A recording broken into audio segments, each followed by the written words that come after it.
Hello, fourth graders, and welcome back. I am Mrs. Lamondo here to talk to you all about mythology.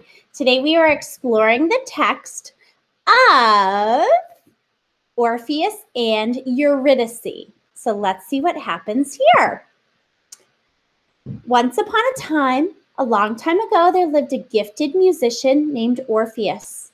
Orpheus was the son of Apollo and Calliope, one of the muses. With such talented parents, it was no wonder that Orpheus was a gifted musician. The truth was, Orpheus was more than gifted. His music was magical.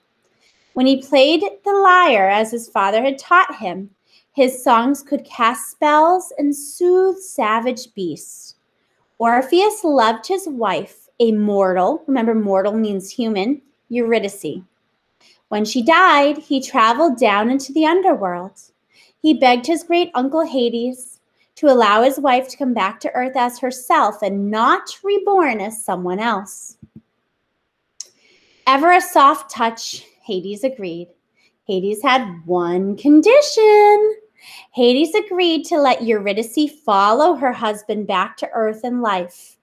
But during the trip, Orpheus had to promise not to look back until both he and his wife were safely back on earth. So he didn't want him looking behind him.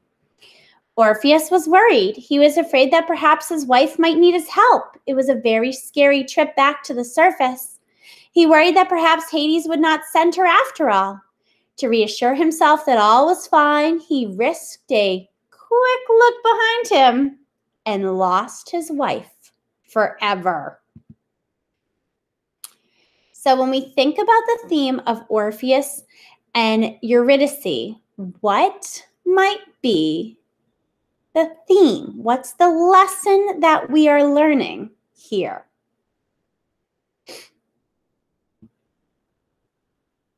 So we can use another figure of speech, and we could say that curiosity killed the cat.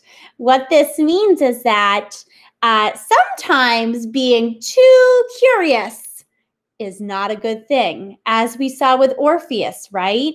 He didn't trust his uncle Hades. He looked back to see if Eurydice was following him, and ultimately that meant that his wife could not come back from the underworld.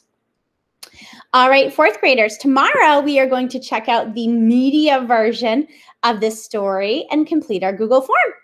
Until then, see you then. Bye.